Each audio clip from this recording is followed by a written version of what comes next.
But before we do that, it's James from the Maltese Geek, and oh my god, Disney has dropped an Imperial class bombshell on the entire Star Wars community during their investors meeting they had the other day. They announced not only 2 films, but several upcoming TV shows. And we're gonna jump in and we are gonna focus on them. But before we do that, if you could, be sure to like this video, subscribe if you're new, hit the bell to stay up to date for future content, drop a comment down below. Be sure to share this video around. Every bit of support helps me. And with that being said, let's do this. So, we've got a lot to cover here. So I'm going to go for the ones that hyped me the most. And I'm going to end it with the ones that were sort of underwhelming. Starting it off, Taika Waititi confirmed to be getting his own untitled Star Wars film. Taika Waititi is a damn good director.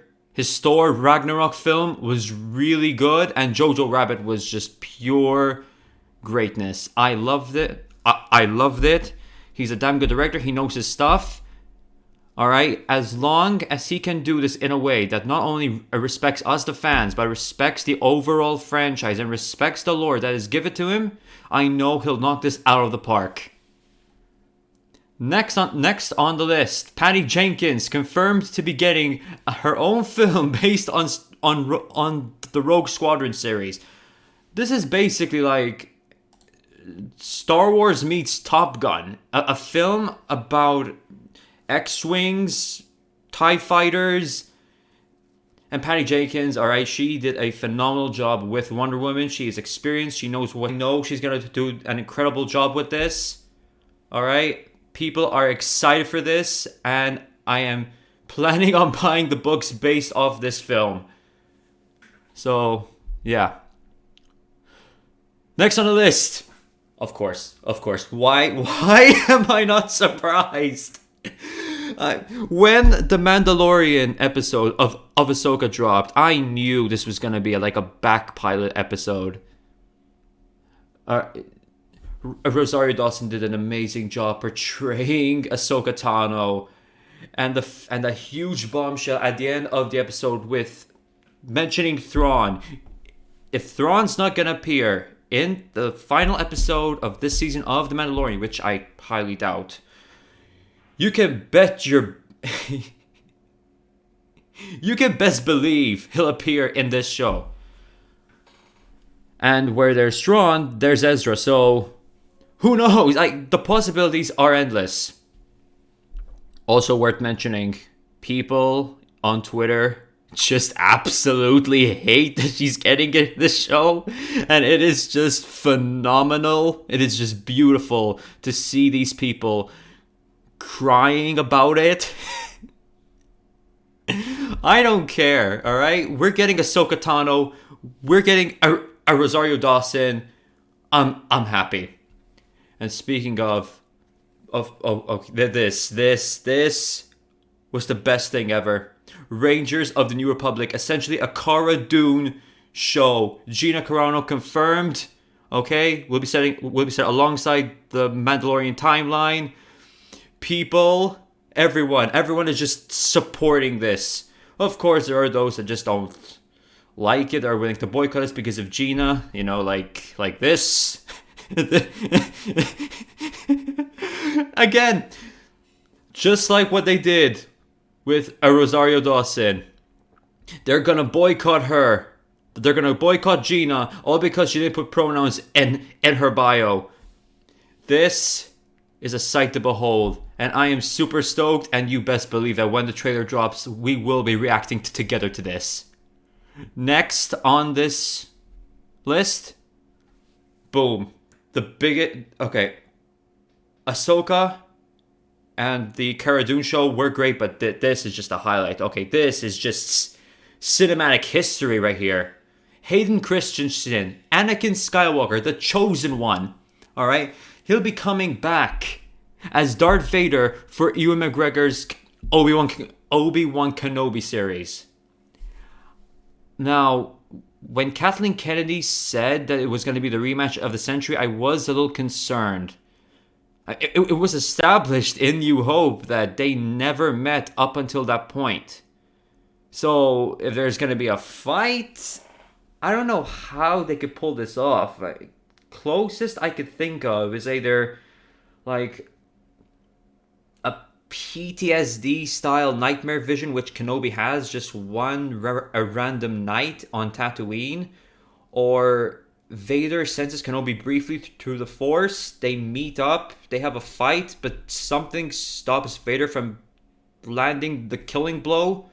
He leaves and he just withholds the information from the Emperor. I mean, he has been known to do that, so. But still, man, I'm concerned this might jeopardize canon. Even though, let's be honest, Disney has been known to jeopardize the canon quite a fair number of times.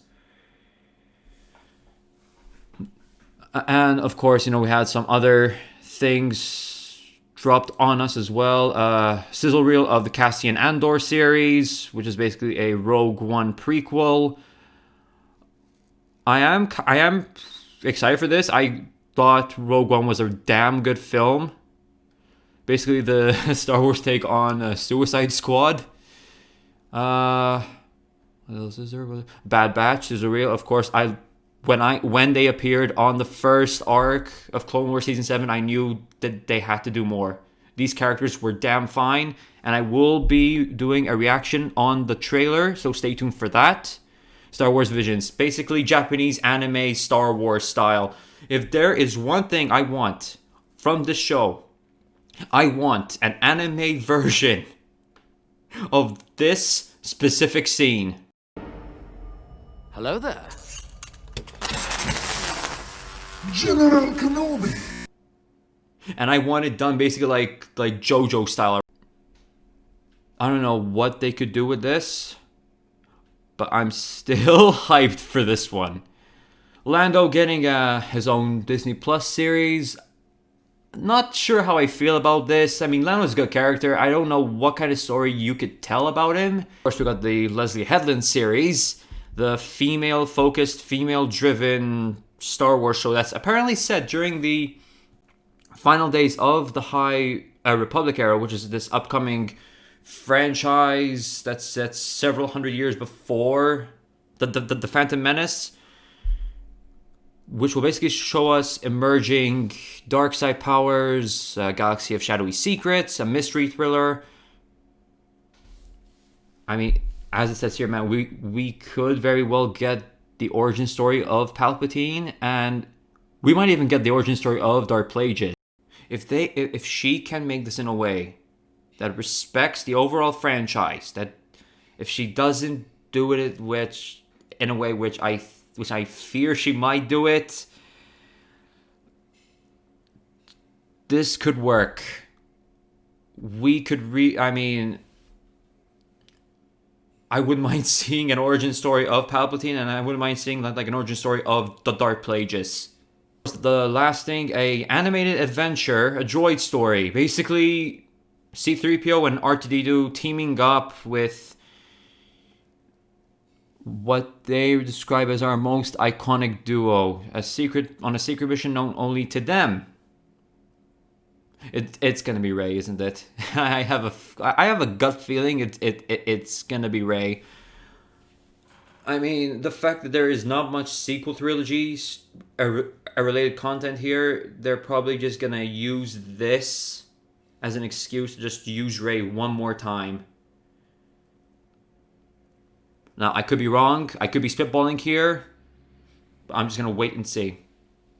Also, speaking of Star Wars content, I've noticed that Star Wars fans are missing the most crucial piece of content. There is no Rian Johnson sequel trilogy here. What a sad day for people. It is a tragedy. I'm crying on the inside. I am so heartbroken. It is just a travesty right now, folks. No Rian Johnson trilogy here, even though he was promised this 3 years ago and he kept reiterating that he was getting it, but no, he's not getting it. What a shame. It's really sad, folks. It is really sad. of course, aside from the Star Wars content, they obviously dropped some other key bits of content. An upcoming Indiana Jones film, remake of Willow, and several Marvel projects, which I will also be doing a reaction video to both the Loki trailer and the Falcon and Winter Soldier trailer, so stay tuned for that. So yeah, I am super hyped for this. If this is the future of Star Wars, this could work. Like, assuming no screw-ups happen.